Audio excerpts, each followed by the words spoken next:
മലയാളം സിനിമയിൽ ഒരു കാലത്ത് വലിയ പീക്ക് ലെവലിലും സക്സസിലും നിന്ന ഒത്തിരി ആക്ടേഴ്സ് ഉണ്ട്. അവരൊക്കെ ആ ഒരു സമയത്ത് വേറെ ലെവൽ ആക്ടിംഗ് ആയിരുന്നെങ്കിലും പിന്നീട് പതുക്കെ അവരൊക്കെ ഡൗൺ ആയി പോവുകയും അവരെ ശരിയായി യൂസ് ചെയ്യാതെ പോവുകയും ചെയ്തു. തീർച്ചയായും നിങ്ങൾക്ക് ഇഷ്ടപ്പെട്ട നിങ്ങളുടെ ഫേവറേറ്റ് ആയ പല നടന്മാരും ഇന്ന് നല്ല സിനിമകൾ തരുന്നുണ്ടാവില്ല. സോ അത്തരത്തിൽ എനിക്ക് തോന്നിയ പേഴ്സണലി ഫേവറേറ്റ് ആയ വലിയൊരു ഡൗൺഫോൾ നേരിട്ട നടന്മാരെയാണ് ഈ വീഡിയോയിൽ ഉൾപ്പെടുത്തുന്നത്. അപ്പോൾ എല്ലാവർക്കും മറ്റൊരു വീഡിയോയിലേക്ക് സ്വാഗതം. 7ാം സ്ഥാനത്ത് മനോജ് കെ ജയൻ. ഒരു കാലത്ത് മികച്ച നടനായും സഹനടനായും വില്ലനായും മലയാളത്തിൽ ഉണ്ടായിരുന്ന ആളാണ് മനോജ് കെ ജയൻ. പ്രത്യേകിച്ചും നായകനേക്കാൾ എല്ലാവർക്കും ഇഷ്ടം പുള്ളിയുടെ വില്ലൻ ക്യാരക്ടേഴ്സ് തന്നെയാവും. രാജമാണിക്യം സിനിമയിലെ പെർഫോമൻസ് ഒക്കെ വേറെ ലെവലായിരുന്നു. അനന്തഭദ്രത്തിലെ ദിഗംബരനെയൊക്കെ മലയാളിക്ക് ഇന്നും മറക്കാൻ പറ്റില്ല. പിന്നെ പ്രജ, താണ്ഡവം, ഉടയോൻ, ദ്രോണ തുടങ്ങി ഒത്തിരി സിനിമകളിൽ പുള്ളിയുടെ ആക്ടിംഗ് കിടിലൻ തന്നെയായിരുന്നു. പ്രത്യേകിച്ചും 2000-ന് ശേഷം മനോജ് കെ ജയന്റെ പീക്ക് ലെവൽ ആയിരുന്നെങ്കിലും ഏതാണ്ട് 2010 ആയപ്പോഴേക്കും അതിന് ഒരു ഡൗൺഫോൾ വന്നു തുടങ്ങി. പിന്നീട് ഇങ്ങോട്ട് പുള്ളിക്ക് നല്ലൊരു എടുത്തു പറയാവുന്ന ഒരു പടവും ഉണ്ടായിട്ടില്ലെന്ന് തന്നെ പറയാം. ഒരുപക്ഷെ നന്നായി യൂട്ടിലൈസ് ചെയ്താൽ ഇന്നും നല്ലൊരു വില്ലൻ പെർഫോമൻസ് ഒക്കെ ചെയ്യാവുന്ന ഒരു നല്ല നടനെ സൈഡ് റോളിലും കോമഡിയിലും ഒതുക്കി തീർത്തിരിക്കുകയാണ് മലയാള സിനിമ. സോ നിലനിൽപ്പിനായി സിനിമ ചെയ്യേണ്ട അവസ്ഥയിലോട്ട് എത്തിയിരിക്കുകയാണ് മനോജ് കെ ജയനും. 6ാം സ്ഥാനത്ത് സായ് കുമാർ. 90കളിൽ മികച്ച നടനായിരുന്ന അത്യാവശ്യം തമാശയും ചെയ്തു വന്ന സായ് കുമാറിന്റെ വില്ലൻ വേഷങ്ങളിലേക്കുള്ള ട്രാൻസ്ഫോർമേഷൻ എന്ന് പറയുന്നത് ഇന്നും നമ്മളെ അത്ഭുതപ്പെടുത്തുന്നതാണ്. 2000-ന് ശേഷം വന്ന മിക്ക കൊമേഴ്ഷ്യൽ സിനിമകളിലും നായകനൊത്ത വില്ലനായി നിന്നയാളാണ് സായ് കുമാർ. ഇപ്പോൾ അവസരങ്ങൾ ഇല്ലാതാവുകയും അത്രയും വലിയ നടൻ ഇന്ന് ചെറിയ റോളുകളിൽ അഭിനയിക്കുമ്പോൾ ആളെയും ആരും ശ്രദ്ധിക്കുന്നില്ല, അല്ലെങ്കിൽ വലുതായി യൂസ് ചെയ്യുന്നില്ല എന്ന് തന്നെ പറയാം.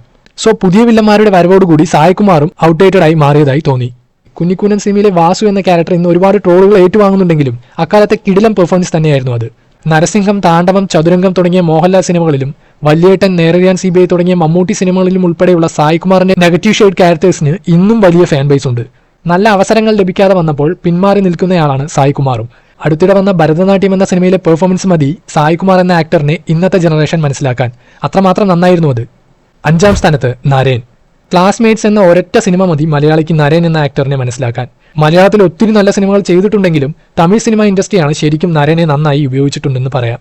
പ്രത്യേകിച്ചും സിത്തിരം പേസുതടി, അഞ്ചാതെ, നെഞ്ചുരുക്കും വരെ തുടങ്ങിയ സിനിമകൾക്ക് തമിഴ്നാട്ടിൽ വലിയൊരു ഫാൻ ബേസ് തന്നെയുണ്ട്. അത്തരത്തിൽ മലയാളത്തിലും യൂസ് ചെയ്തിരുന്നെങ്കിൽ നല്ലൊരു ഹീറോ മെറ്റീരിയൽ ആവേണ്ട ആളായിരുന്നു നരേനും. തമിഴിൽ ഹീറോ ആയി തകർത്ത നരേന് മലയാളത്തിൽ സൈഡ് റോളുകളിലാണ് ഇന്നും മലയാള സിനിമ ഒതുക്കി തീർക്കുന്നത്. പക്ഷേ തനിക്ക് ലഭിക്കുന്ന റോളുകളൊക്കെ വളരെ നന്നായി ചെയ്യുന്നുമുണ്ട് നരേൻ. എന്നിരുന്നാലും തമ്പിക്കോട്ടൈ, മുഖമൂടി, കൈദി തുടങ്ങിയ സിനിമകളിലെ നരേന്റെ പെർഫോമൻസ് എനിക്ക് പേഴ്സണലി ഒത്തിരി ഇഷ്ടമാണ്. അടുത്തിടെ വന്ന എക്കോയും ഹോട്ട്സ്റ്റാർ വഴി വന്ന ഫാർമ എന്ന സീരീസിലും ഉൾപ്പെടെ നല്ല പെർഫോമൻസ് തന്നെയായിരുന്നു നരേനും. 4ാം സ്ഥാനത്ത് സുരേഷ് ഗോപി. സുരേഷ് ഗോപി എന്ന നല്ല നടനെ നമ്മൾക്ക് നഷ്ടപ്പെട്ടു തുടങ്ങിയതിന്റെ കാരണം നമുക്കെല്ലാവർക്കും അറിയാം. രാഷ്ട്രീയത്തിലോട്ട് വന്നതിനെ തുടർന്ന് ഒത്തിരി അവസരങ്ങൾ ഒഴിവാക്കുകയും പിന്നീട് തുടർന്ന് അഭിനയിച്ച് മലയാള സിനിമയിൽ ഇന്നും നിലനിൽക്കണമെന്ന് വിചാരിക്കുന്ന ഒരാളാണ് സുരേഷ് ഗോപി. മലയാളത്തിലെ മുൻനിര നടന്മാരിൽ ഒരാളായ സുരേഷ് ഗോപിക്ക് ഇന്ന് ലഭിക്കുന്ന സിനിമകളുടെ എണ്ണം വളരെ കുറവാണ്. 90കളിൽ പോലീസ് വേഷങ്ങളിലും വളരെ സീരിയസ് ആയ റോളുകളിലും നിറഞ്ഞാടിയ സുരേഷ് ഗോപിയും മലയാളത്തിൽ പീക്ക് ലെവലിൽ നിന്ന ഒരാളായിരുന്നു. കമ്മീഷണറും, ഭരത്ചന്ദ്രനും, ദി ടൈഗറും, ക്രൈം ഫയലും ഒക്കെ അത്തരത്തിൽ സുരേഷ് ഗോപി ആരാണെന്ന് നമുക്ക് കാണിച്ചു തന്ന സിനിമകളായിരുന്നു. മാഫിയയും ലേലവും വാഴുന്നോരും സുരേഷ് ഗോപിയുടെ മറ്റു എടുത്തു പറയേണ്ട സിനിമകൾ തന്നെയാണ്. യുണീക്കായ ഡയലോഗ് പ്രൊനൗൺസിയേഷൻ കൊണ്ടും ബോഡി ലാംഗ്വേജ് മാനറിസം കൊണ്ടും വ്യത്യസ്തമാണ് സുരേഷ് ഗോപി ചെയ്ത മിക്ക ക്യാരക്ടറുകളും. പക്ഷേ എന്നിരുന്നാലും അത്ര വലിയ നടന് ഇന്ന് അവസരങ്ങൾ ലഭിക്കാതിരിക്കുന്നതും അല്ലെങ്കിൽ മനഃപൂർവ്വം ഒഴിവാക്കുന്നതും മലയാള സിനിമയ്ക്ക് വലിയ നഷ്ടം തന്നെയാണ്. 3ാം സ്ഥാനത്ത് ഇന്ദ്രജിത്ത് സുകുമാരൻ. സുകുമാരന്റെ മകൻ എന്നതിലുപരി പൃഥ്വിരാജിന്റെ ചേട്ടൻ എന്ന് പറയുന്ന രീതിക്ക് താഴ്ത്തപ്പെട്ടയാളാണ് ഇന്ദ്രജിത്ത്. ഒരു പക്ക ഹീറോ മെറ്റീരിയൽ ആണോ എന്ന് ചോദിച്ചാൽ അങ്ങനെ മുഴുവനായും പറയാൻ പറ്റില്ല. പക്ഷെ അത്യാവശ്യം നല്ല റോളുകൾ ചെയ്യുന്ന ആളാണ്. തമാശയുള്ള ഒത്തിരി ക്യാരക്ടറുകൾ പുള്ളി ചെയ്തിട്ടുണ്ടെങ്കിലും സീരിയസ് ആയ റോളുകൾക്ക് വളരെ സ്യൂട്ടബിൾ ആണെന്ന് തോന്നിയിട്ടുണ്ട്. ഒരുപക്ഷെ ഇന്നും നന്നായി യൂട്ടിലൈസ് ചെയ്യാൻ പറ്റുന്ന ഒരാൾ തന്നെയാണ് ഇന്ദ്രജിത്തും. വില്ലനായും മറ്റു നെഗറ്റീവ് ഷെയ്ഡിലുമൊക്കെ കിടലായി അഭിനയിച്ചിരുന്ന ഇന്ദ്രജിത്തിന് ഇന്ന് പണ്ടത്തെ പോലെ ക്യാരക്ടറുകൾ ലഭിക്കുന്നില്ല എന്ന് തോന്നി. മീശമാധവനിലെ വില്ലൻ റോൾ വളരെ നന്നായിരുന്നെങ്കിലും റൺവേയിലും വേഷത്തിലുമൊക്കെ ഇന്ദ്രജിത്തിന്റെ ആക്ടിങ്ങിന്റെ പീക്ക് നമ്മൾ കണ്ടിരുന്നു. റീസെന്റായി ഇറങ്ങിയ പല സിനിമകളിലും ഇന്ദ്രജിത്ത് നല്ല ക്യാരക്ടറുകൾ ചെയ്യുന്നുണ്ടെങ്കിലും പഴയ ആ ഒരു പെർഫോമൻസിലോട്ട് എത്തുന്നില്ല എന്നതാണ് സത്യം. 2ാം സ്ഥാനത്ത് ദിലീപ്. മലയാള സിനിമയിൽ മമ്മൂട്ടി, മോഹൻലാൽ കഴിഞ്ഞാൽ അടുത്ത ആര് എന്ന ചോദ്യത്തിന് ഉത്തരം ദിലീപ് തന്നെയാണ്. ദിലീപ് എന്ന വ്യക്തിക്കെതിരെ പല വിമർശനങ്ങളും ഉണ്ടായേക്കാം. പക്ഷേ ഒരു ആക്ടർ എന്ന നിലയ്ക്ക് മലയാളിയെ ഇത്രയധികം എന്റർടൈൻ ചെയ്യിച്ച മറ്റൊരു നടനില്ല എന്നതാണ് സത്യം. ശരിക്കും മലയാള സിനിമയിൽ റിപ്പീറ്റ് വാല്യൂ ഉള്ള സിനിമകളുടെ ലിസ്റ്റ് എടുത്താൽ അതിൽ മെജോറിറ്റിയും ദിലീപ് സിനിമകളാവും. ദിലീപിന്റെ ഡൗൺഫോളിനുള്ള ഏറ്റവും വലിയ കാരണം എന്തെന്ന് നമുക്കറിയാം. ഒരൊറ്റ കേസ് കൊണ്ട് തകർന്ന ദിലീപിന്റെ സിനിമാ കരിയർ കോടതിയും പോലീസുമായി ചിലവിട്ട ഒരു വലിയ ടൈം പീരീഡ് ശരിക്കും ദിലീപ് എന്ന നടനെ മലയാള സിനിമയിൽ നിന്നും ഔട്ട്ഡേറ്റഡ് ആക്കിയെന്ന് പറയാം.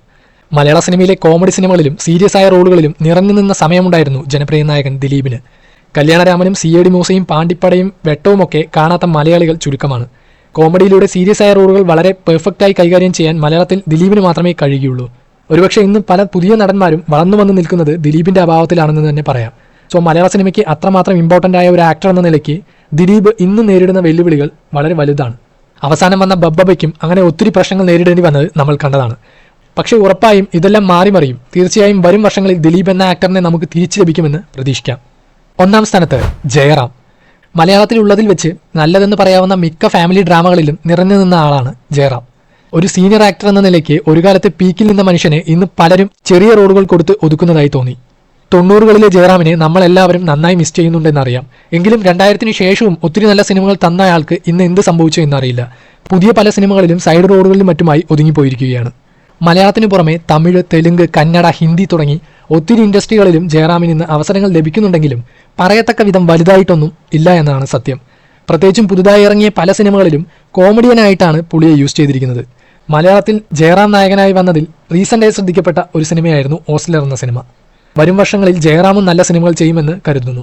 ഒരു കാലത്ത് തിരക്കിട്ട് സിനിമകൾ ചെയ്ത ജയറാമിനെയും ഇന്ന് അധികം ആരും നന്നായി യൂട്ടിലൈസ് ചെയ്യുന്നില്ല എന്ന് തോന്നി. പ്രത്യേകിച്ചും എനിക്ക് പേഴ്സണലി ഫേവറേറ്റ് ആയിട്ടുള്ള നടന്മാരുടെ ലിസ്റ്റാണിത്. നിങ്ങൾക്ക് ഫേവറേറ്റ് ആയ ആക്ടർ ആരാണെന്നും ഈ ലിസ്റ്റിൽ ഉൾപ്പെടുത്താവുന്ന വേറെ ആക്ടേഴ്സ് ആരൊക്കെയാണെന്നും കമൻറ്റ് ചെയ്യുക. വീഡിയോ ഇഷ്ടപ്പെട്ടാൽ ലൈക്ക് ചെയ്യുക. അപ്പോൾ മറ്റൊരു പുതിയ വീഡിയോയുമായി വീണ്ടും കാണാം. ബൈ.